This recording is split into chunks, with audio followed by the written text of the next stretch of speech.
Get ready for the smackdown. Get ready for the smackdown.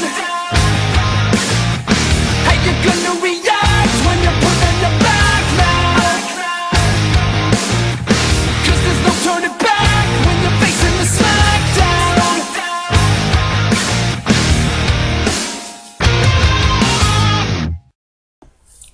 So the section officially may be over, guys, for Villain Wars, but I'll give you a little bit more to say bid adieu with a bonus fight, and that pits the likes of Vandal Savage from DC Comics versus Sebastian Shaw from Marvel Comics. So, bonus fight. Yeah. Vandal Savage versus Sebastian Shaw. Let's talk about this. Let's get the attributes, shall we? Vandal Savage. Everybody should know Vandal Savage. Basically, chromatic man, altered thanks to a meteorite, and became a immortal, dominant, super villain with knowledge of pretty much everything you could think of. With years of experience, years of knowledge to his various lives. But he has always been about one thing: control of mankind. Which pretty much leads him to always coming into contact with the various heroes of the DC Universe. He's an immortal tyrant, let's just put it like that.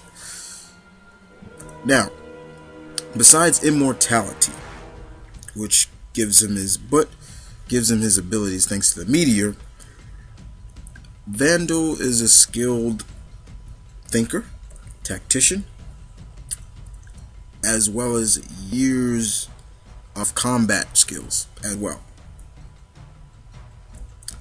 Now, his immortality is something that I think people kind of get it twisted, because he's immortal, that means he can't die. Yes, that means he can't die, but he still can be hurt, and his body internally it can't be hurt. Externally he's still vulnerable. I mean, he can get stabbed, burnt, he can get limbs cut off. The thing is, his body's not capable of growing those back. So if he gets his arm cut off, or his leg cut off, or even his goddamn head, he's not coming back from that. It's a little bit of a kind of a sense of the immortality, like in Highlander. You get your head cut off, that's it, you're dead. But he's kind of developed a strong adaptation to pain. But still, he does not have the ability to regenerate like a Wolverine or a Deadpool or a Sabretooth, something like that. So his immortality is a lot different, but still he is a major threat. So let's move on to his combatant in this, and we have the Black Knight of the Hellfire Club, aka Sebastian Shaw. Sebastian Shaw. To me, Sebastian Shaw is one of the X-Men villains that doesn't get enough credit that he deserves to. You know what I'm saying? Sure, he comes from a privileged, he comes from an upbringing. Is he a mutant? Yes, he's a mutant. He is very skilled, very dangerous as well. He is the leader of the Hellfire Club. He's the Black Knight. Now, Shaw is classified as an alpha level mutant. He basically can absorb all forms of kinetic energy directed to him. So a punch, a kick, stabbing him, actually cutting him, will make him stronger, will increase his strength, his speed, his stamina, Hell, we've seen him take direct shots from Cyclops' optic blast. Didn't hurt him. Gambit shot, his kinetic energy. He can absorb all forms of it. Electricity, you name it.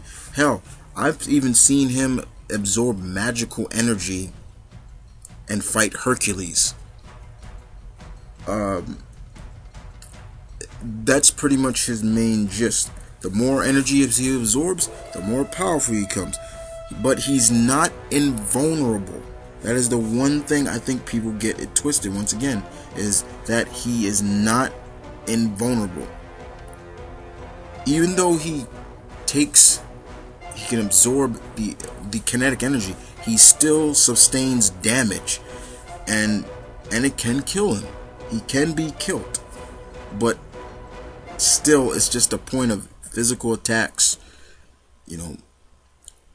It's still gonna hurt. It's still gonna affect him and make him stronger. You gotta really try to find a way outside of his mutant ability. Like I said, this guy is insanely rich. He is rich. He knows several forms of combat, and he's very intelligent, and he has pretty good leadership skills too. Sebastian Shaw is dangerous, all in all. So, let's talk about this. All right. So you got Immortal versus Alpha level Mutant. Now, both are highly intelligent. But intelligence, do we look at Shaw being more intelligent because of the fact that he's been around a lot longer than Shaw? Yeah, you can kind of say, a little bit of the wits and all that go to Shaw in terms of his experience, but Shaw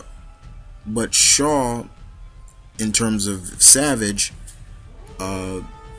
he also brings something that Savage, I can't say has Savage ever dealt with anybody like Shaw. The point is, these two would not like each other. There'll be massive egos all around, and a fight would ensure. And like I said, Vandal Savage is good with weapons. He's all this. He's attacking Shaw.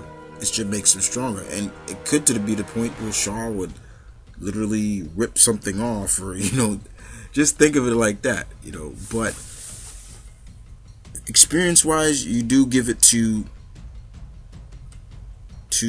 Vandal Savage. That's just me personally.